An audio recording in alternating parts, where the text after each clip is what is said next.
The artificial lights of Harmony Prime flickered in rhythm with the dying star it orbited. Deep within the station's central chamber, 12 different species gathered around a massive circular table made from crystallized starlight. The monthly Galactic Council meeting had become as predictable as the tides on any civilized world.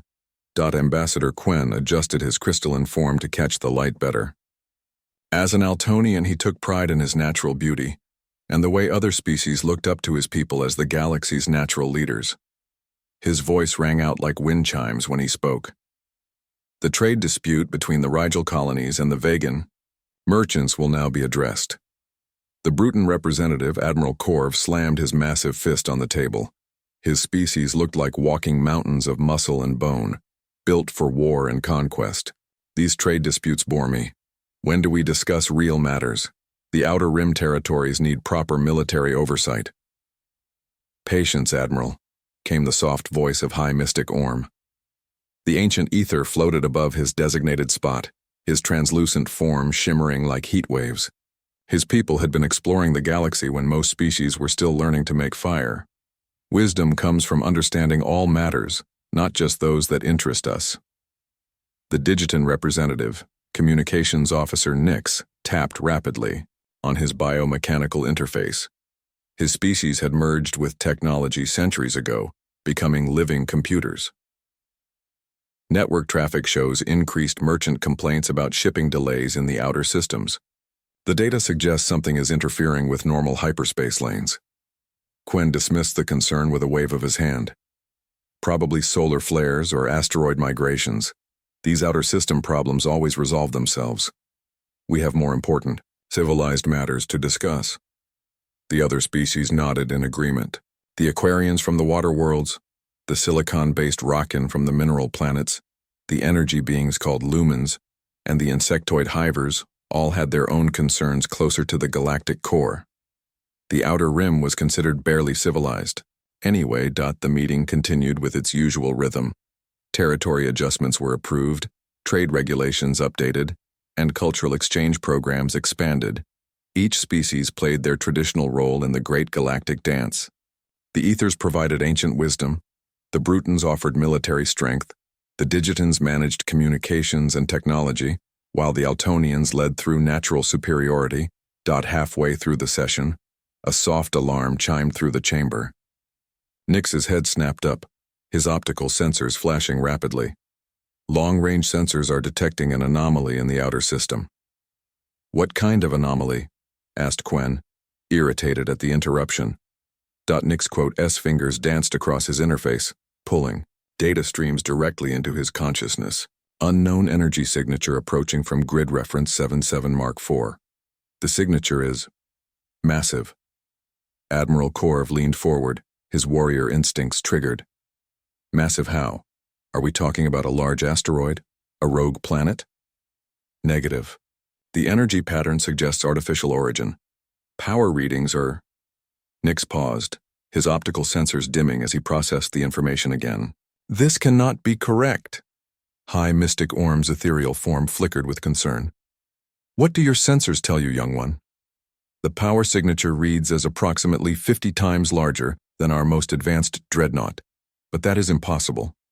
No known civilization possesses such technology. Nervous murmurs rippled around the council table. The hivers clicked their mandibles in agitation while the Rockin ground their stone-like bodies together. The Aquarian representative's gills fluttered rapidly, and the lumens pulsed with unstable energy. Quen quote, S crystalline form caught the light. Harshly, run a full diagnostic on the sensor array. Obviously there is a malfunction. No species has developed technology beyond our collective capabilities. We have been watching the galaxy for millennia. The diagnostics show all systems functioning within normal parameters, Nix replied. The readings remain consistent across all sensor networks. Whatever is approaching, it is real and it is enormous. Admiral Corv stood up, his massive frame casting shadows across the table. Could it be a Bruton deep space vessel returning from long-range patrol? Nix accessed the military database instantly. All Bruton vessels are accounted for. This signature matches nothing in our records. The chamber fell silent, except for the steady hum of the station's systems. For the first time in centuries, the Galactic Council faced something completely unknown. The comfortable predictability of their universe had been shattered by a simple sensor reading. High Mystic Orm's voice carried a weight that made everyone listen. In all our recorded history, stretching back 50,000 years, we have cataloged every civilization that achieved spaceflight. We have watched species rise and fall, expand and contract. We know every ship design, every propulsion system, every energy signature in this galaxy. Then what is approaching us? Whispered the Aquarian representative, her voice bubbling with fear. Before anyone could answer, the main display screen activated automatically. Nix's eyes widened as data flooded his consciousness. The unknown vessel has just dropped out of hyperspace at the edge of our system. The screen showed a fuzzy long-range image of something that defied their understanding. It was clearly artificial, clearly enormous, and clearly heading directly toward Harmony Prime. The design was unlike anything in their databases, with angular lines and proportions that seemed almost predatory. "Magnify," ordered Quen, his usual confidence shaken. The image grew larger, revealing more details that only increased their confusion. The vessel bristled with what could only be weapon systems, but their configuration made no sense according to known physics. The hull bore strange markings that their universal translators could not decode. Admiral Korv activated his personal communicator. "All Bruton vessels to battle stations. Unknown hostile approaching Harmony Prime." "Wait," said Nix, his head tilting as he received new information. "The vessel is broadcasting something." "Put it through," Quen commanded. The chamber filled with an unknown voice speaking in broken galactic standard. The accent was strange, the pronunciation rough, but the words were clear. "Unknown vessel requests diplomatic audience with Galactics. Council, we represent the human species. We come in peace, but we are prepared for war." The silence that followed was deafening. No one moved, no one breathed. The word human appeared in none of their databases. After millennia of cataloging every intelligence in the galaxy, something had appeared from nowhere with technology that seemed impossible. The comfortable order of their universe had just been shattered by beings they had never heard of, approaching in a ship that should not exist, speaking words that would change everything forever. Emergency klaxons wailed through every corridor of Harmony Prime as the unknown vessel appeared on the main viewing screen. The thing was impossible to ignore now, hanging in space like a predator studying its prey. 40 kilometers of angular, metal and energy conduits stretched across the display, dwarfing everything else in the system. Communications Officer Nix felt his biomechanical systems overload as he tried to process the readings. "Power output is beyond our measurement capabilities. The vessel is generating more energy than our entire defense fleet combined." Admiral Korv had already activated the emergency protocols. Throughout the system, Bruton warships powered up their engines and armed their weapons. 12 heavy cruisers and 48 fighters moved to intercept positions, their crews prepared for battle. The Admiral's scarred face showed the confidence of a warrior who had never been defeated. "No unknown vessel enters Council space without proper authorization," he growled. "We have maintained peace in this galaxy for 1,000 years through strength. These humans will learn to respect our authority."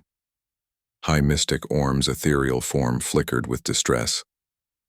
"Something is wrong about this.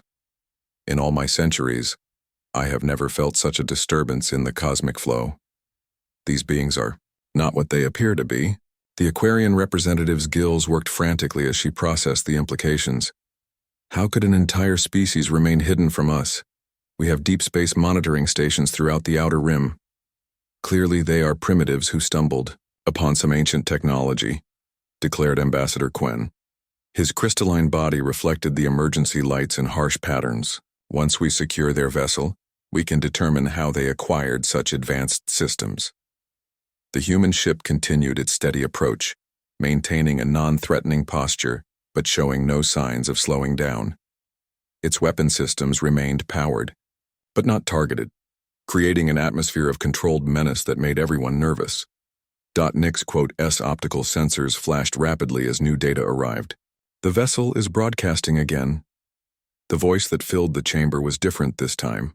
Calmer, more confident, speaking much better galactic standard. This is Captain Williams of the United Earth ship Defiance. We request permission to approach Harmony Prime for diplomatic discussions. Our intentions are peaceful. Admiral Korv stepped forward, his massive frame intimidating even through the communication system. Unknown vessel, you will power down all weapons and prepare for immediate boarding.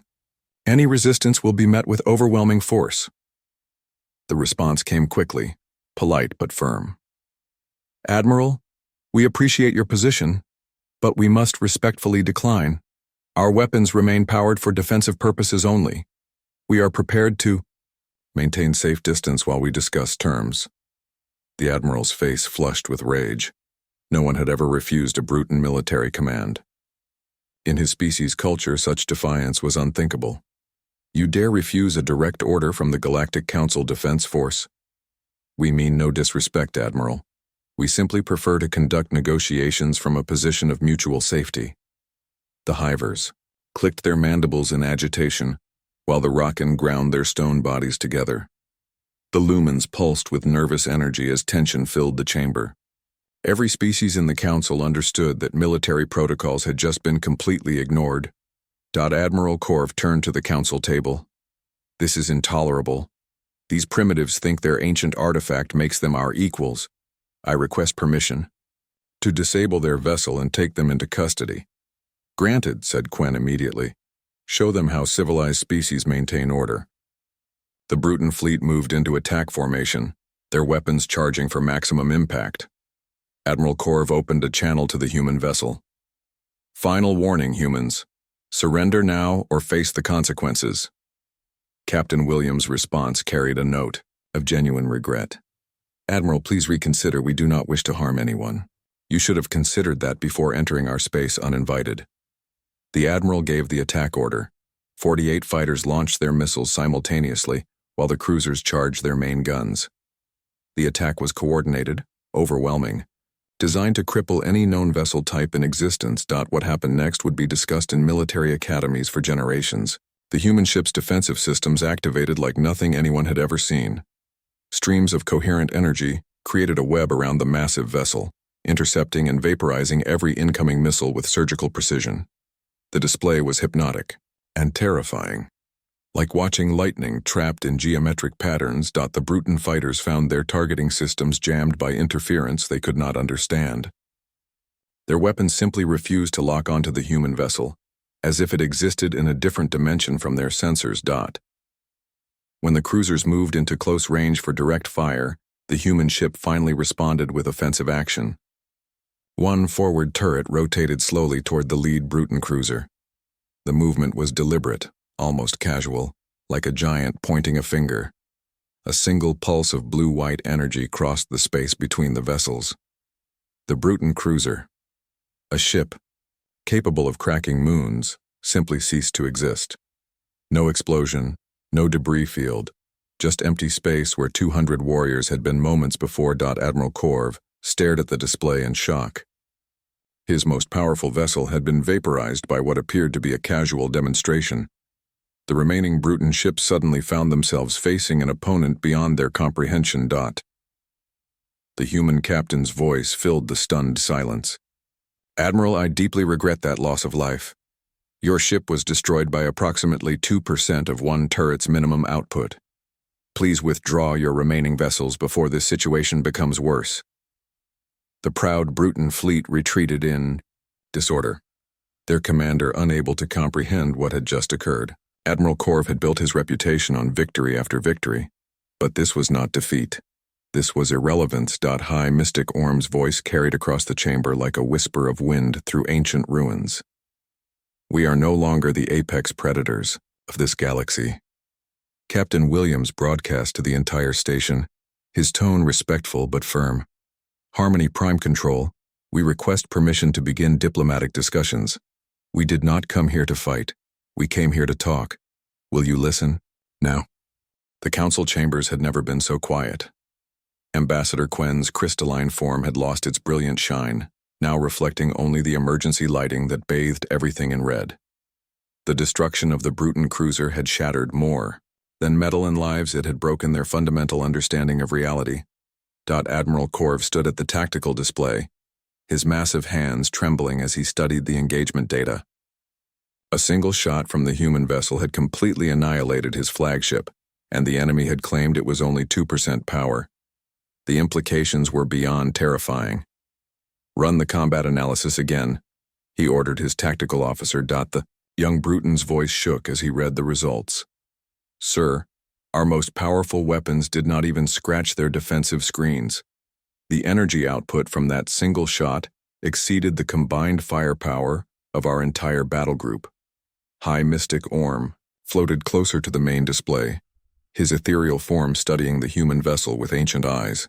There is something familiar about their technology, yet something completely alien. It is as if they took our scientific principles and pushed them in directions we never considered possible.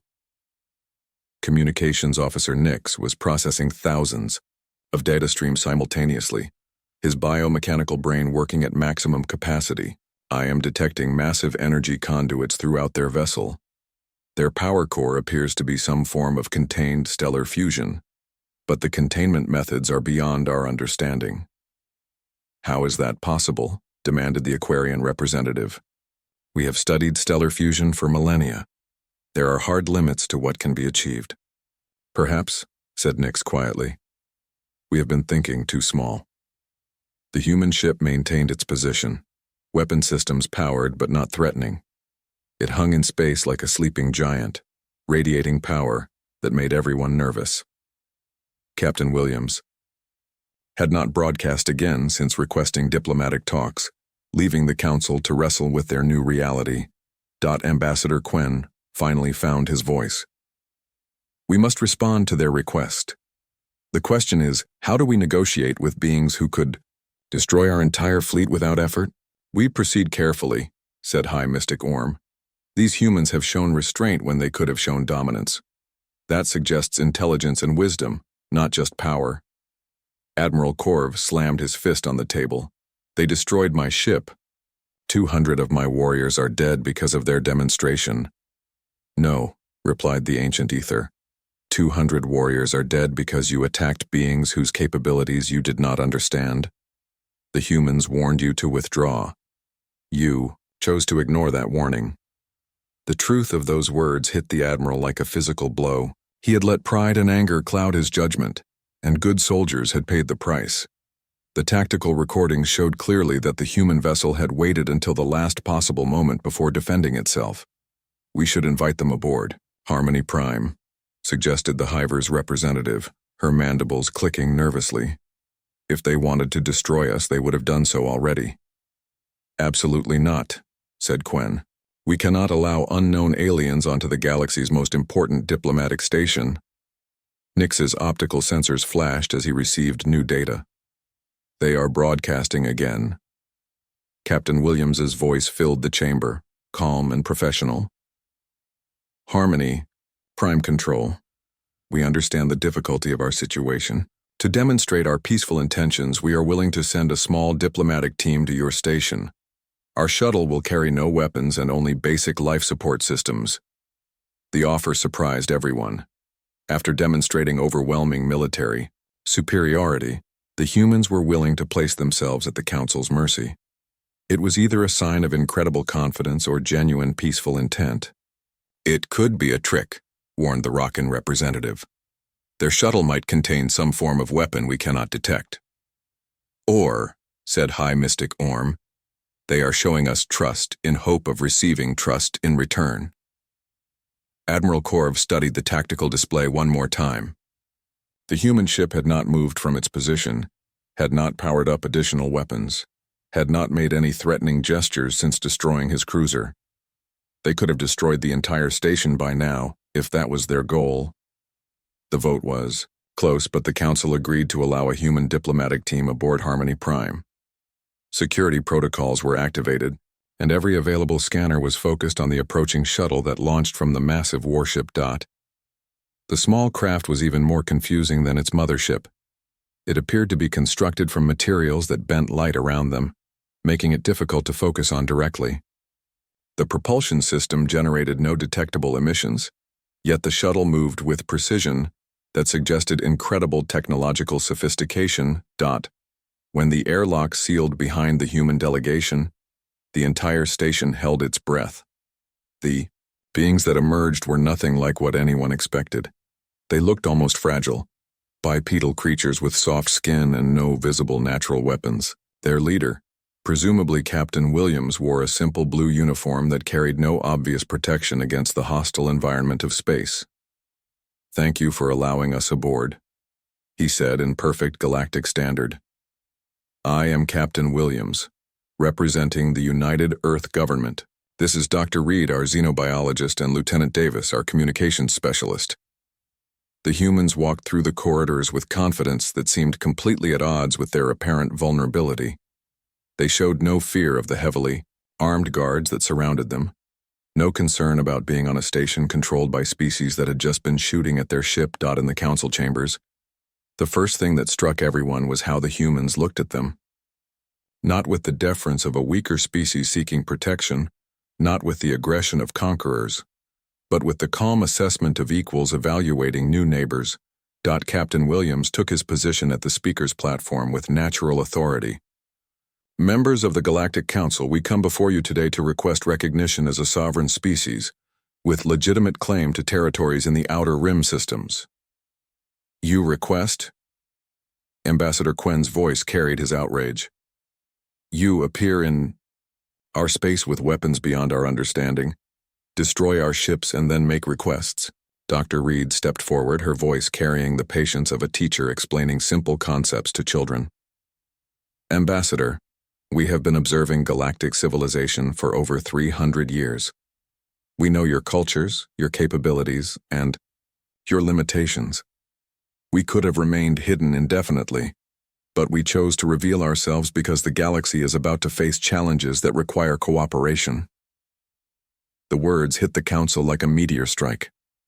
300 years of secret observation meant the humans knew everything about them while remaining completely unknown. Every military secret, every diplomatic negotiation, every species' weaknesses had been catalogued by beings with technology far beyond their own. Lieutenant Davis activated a small device that projected a three-dimensional map of the galaxy. "What you see here is the current political structure of known space. What you cannot see are the threats approaching from dark space between galaxies." The map shifted, showing massive energy signatures moving through the void toward their galaxy. The readings were even larger than the human warship, and there were hundreds of them. Captain Williams looked at each council member in turn. "We are not here to conquer you. We are here to protect you. The question is whether you will accept our protection or face what is coming alone." The holographic display showing incoming threats from dark space cast eerie shadows across the council chambers.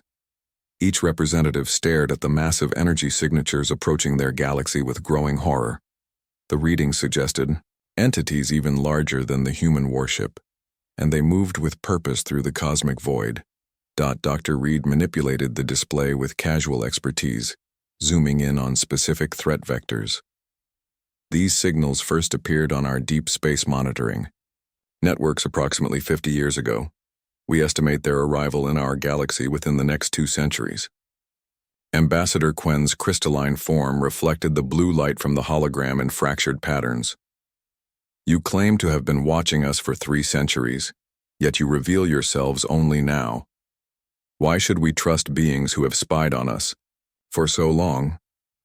Captain Williams clasped his hands behind his back, his posture relaxed but his eyes alert. "Because deception is no longer possible. The threats approaching from dark space will require every advanced civilization working together. Humanity cannot face them alone, and neither can you." High Mystic Orm's ethereal form flickered as he processed the implications. "These energy signatures, they do not match any known stellar phenomena. What exactly are we looking at?" Lieutenant Davis stepped forward, her voice carrying grim certainty. "Based on their movement patterns and energy output, we believe them to be vessels of some kind. Vessels built by intelligences that view galaxies as we view solar systems. The revelation hit the council like a physical blow. Admiral Korv, still reeling from the destruction of his flagship, found his voice. How can you be certain? These could be natural phenomena we do not understand. Dr. Reed's expression grew serious. Because this is not the first galaxy they have visited. Our long-range deep space telescopes have observed similar energy signatures in the Andromeda Galaxy. Where those signatures passed, entire star systems went dark. The chamber fell silent except for the hum of life support systems. The comfortable universe of trade disputes and territorial negotiations had been replaced by something far more sinister. The Aquarian representative's gills fluttered rapidly as she processed the terrifying implications. Why have you not shared this information before? She asked. If such threats exist, all species should have been warned. Captain Williams exchanged glances with his companions. Because 300 years ago, when we first detected your civilizations, humanity was barely capable of interplanetary flight. We spent those centuries advancing our technology specifically to meet these threats. Now we are ready. Ready how? Demanded the Hiver's representative, her mandibles clicking with agitation. The human captain gestured to the holographic display, which shifted to show detailed schematics of the UES Defiance. Every human vessel is designed to fight enemies we have actually faced. Earth has survived 6 major extinction events, including impacts from objects the size of small moons. Our species evolved under constant threat. When we reached space, we brought that experience with us. The weapon systems displayed in the hologram defied conventional understanding. Energy cannons that could crack planets, defensive screens that bent space-time itself, propulsion systems that seemed to ignore basic physics. Each component was built to handle threats that the Council could barely imagine. Admiral Korv studied the specifications with growing amazement and horror. These weapon systems, they are designed for war against enemies far more powerful than anything we have encountered. Because we have encountered them, said Dr. Reed quietly. Humanity's first deep space colony was destroyed by something that came from the void between galaxies. We learned from that encounter. We prepared. The Rockin representative ground, his stone body together in distress. You speak of fighting cosmic entities as if it were routine military planning. Lieutenant Davis activated another section of the holographic display. The UES Defiance is one of 47 Titan-class vessels currently patrolling the Outer Rim. Each ship carries enough firepower to sterilize a dozen inhabited worlds. That is what we consider minimum acceptable force for deep space patrol. Ambassador. Quen's voice cracked like breaking crystal. 47 ships? How many vessels does humanity possess in total? Currently operational? Approximately 15,000 combat vessels of various classes, plus logistics and support craft. Captain Williams replied matter-of-factly. Our shipyards produce new vessels every month. The numbers were staggering. The entire Galactic Council Defense Force consisted of fewer than 3,000 ships, and most of those were designed for police actions rather than serious warfare. Humanity alone possessed a fleet larger than all Council species combined. This is impossible, whispered the Lumen's representative, their energy form pulsing with distress. No single species could construct such a fleet without our knowledge. Dr. Reed smiled sadly. Your sensor networks are designed to detect known technology operating in predictable patterns. Human stealth systems are based on principles you have not discovered. We have been hiding in plain sight. High Mystic Orm's voice carried the weight of profound realization.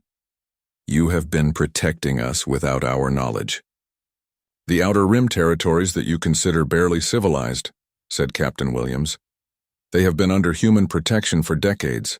Several species there have survived attacks that would have destroyed them without our intervention. The revelation reframed everything. The minor disturbances in Outer Rim space that the Council routinely ignored had been actual battles fought by human forces against threats too dangerous for the galaxy's established civilizations to handle. Why reveal yourselves now? Asked the Digitan representative, his biomechanical systems processing the implications rapidly. You could have continued protecting us in secret, Lieutenant Davis gestured to the approaching threat signatures. Because what is coming requires more than stealth and protection. It requires preparation on a galactic scale. Every species must know what they face. Admiral Corv looked at the human delegation with new understanding. You are asking us to become your allies in a war we cannot comprehend against enemies we cannot defeat. Captain Williams met his gaze directly. We are offering you the choice to stand with us as equals rather than be protected as children. The galaxy is about to change forever. You can be part of that change or victims of it. The weight of the decision pressed down on every representative. They could accept humanity as equals and face cosmic threats together, or maintain their illusions of independence while relying on human protection they had never known existed. Ambassador Quen's crystalline body reflected the emergency lighting in harsh patterns. What guarantees do we have that humanity will not simply replace the threats from dark space with their own dominion over the galaxy? Dr. Reed's response was simple and devastating. If we wanted dominion, Ambassador, we would already have it. The council chambers erupted into chaos as representatives from 12 species argued simultaneously. Voices rose in panic, anger, and disbelief while translation systems struggled to keep pace with the emotional outburst. The comfortable order that had governed the galaxy for millennia crumbled in the face of revelations too large to process. Admiral Corv slammed both fists on the table, his massive frame radiating frustration. The Brutan hierarchy demands immediate mobilization of all galactic defense forces. These humans may claim peaceful intentions, but they have deceived us for centuries. Mobilize against what? Screeched the Hiver's representative, her mandibles clicking rapidly. Did you not see what happened to your flagship? Their single ship could destroy our entire combined fleet. Communications Officer Nix worked frantically. At his biomechanical interface, streams of data flooding his consciousness. I am attempting to penetrate their communication networks, but their quantum encryption is beyond our current capabilities. Every probe is blocked or redirected. The Aquarian representative's gills worked overtime as she processed the stress. We must consider their offer seriously. If these dark space threats are real, we need their protection whether we admit it or not. Protection from beings who have been manipulating our civilization for 3 centuries? Ambassador Quen's crystalline form flashed with anger. How do we know this is not elaborate deception to justify their conquest of our space? High Mystic Orm floated above the chaos, his ancient consciousness reaching out through ethereal senses. There is truth in their words. I can feel the approaching darkness they describe. Something vast and malevolent moves between the galaxies, something that views our entire civilization as we might view microbes. The arguing continued for hours while Captain Williams and his team waited patiently. The humans showed no signs of frustration or impatience, simply observing the council's breakdown with calm assessment. Their confidence was unnerving, as if they already knew the outcome of these discussions. Finally, the Rockan representative ground his stone body to get attention. Perhaps we should ask what happens if we refuse their offer of alliance. Captain Williams stepped forward, his voice carrying quiet authority. Then humanity continues expanding according to our own needs and priorities. We will protect the galaxy from external threats because Earth is also at risk, but we will not be bound by your territorial agreements or political structures. The implications were clear. With or without council approval, humanity would claim whatever space they required for their operations. The only question was whether other species would be partners in that expansion, or obstacles to be worked around. Dr. Reed activated her tablet, displaying a map of human territorial claims. We require permanent bases in 17 strategic systems for defense against the incoming threats. These systems are currently claimed by various council members but remain largely uncolonized. Those systems contain valuable resources, protested the Digitan representative. Resources we can extract more efficiently while establishing the defensive infrastructure needed to protect this galaxy. Lieutenant Davis replied calmly. You are welcome to partnership agreements for resource sharing. Admiral Corv studied the proposed territories with military eyes. These positions would give you complete control over hyperspace lanes in the Outer Rim. No vessel could move through those regions without your permission. That is correct, said Captain Williams. "Traffic control will be necessary once the defensive network is established. Unidentified vessels moving through strategic space during wartime pose unacceptable security risks." The reality hit every representative simultaneously. Humanity was not requesting permission. They were informing the Council of decisions already made. The offer of alliance was genuine, but it came with terms that were non-negotiable. Before anyone could respond, alarms began wailing throughout Harmony Prime. Nix's optical sensors flashed frantically as emergency data flooded his systems. Long range. Sensors are detecting massive energy signatures in deep space. The readings matched the threat profiles the humans showed us. The main display activated, showing sensor data that made everyone's blood freeze. Something enormous was moving through the void beyond the galaxy's edge, its energy signature dwarfing even the human Titan-class vessel. Worse, it was not alone. Dozens of similar signatures moved in formation, approaching their galaxy with obvious intent. High Mystic Orm's ethereal form flickered with terror. They are ahead of schedule. The approaching entities are arriving centuries earlier than predicted. Captain Williams activated his wrist communicator without requesting permission. "Defiance, this is Williams. Initiate Code 7 protocols. All Outer Rim battle groups to full alert status." The response came immediately in crisp military tones. "Code 7 acknowledged, Captain. Battle groups Alpha through Delta are moving to intercept positions. Estimated contact with lead elements in 72 hours. The casual efficiency of the human response contrasted sharply with the panic spreading through the council chambers.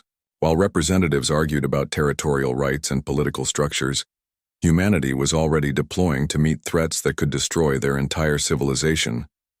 Lieutenant Davis looked at the terrified council members with something approaching sympathy. "The entities approaching our galaxy do not recognize your political boundaries or territorial claims. They do not negotiate, they do not retreat, and they do not show mercy. Your only choices are to fight alongside us or separately." Ambassador Quen's crystalline body had lost all its shine, reflecting only the harsh emergency lighting. "How long do we have to decide?" Dr. Reed checked her readings. "Based on current approach vectors, the lead elements will reach the outer colonies within 3 standard days.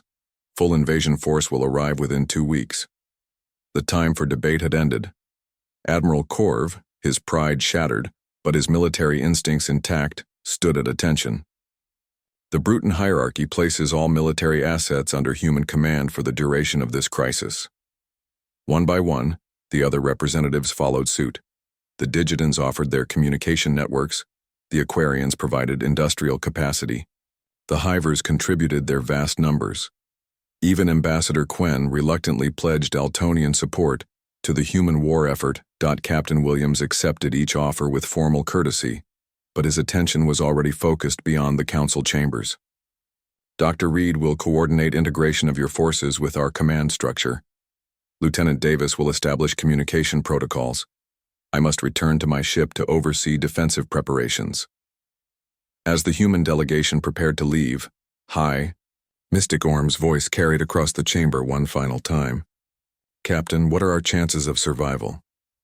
Williams paused at the airlock, his expression serious but not hopeless. "Unknown. These entities destroyed advanced civilizations in Andromeda that were more powerful than anything in our galaxy. But they have never faced humanity before. We have advantages they cannot predict." "What advantages?" asked the ancient ether.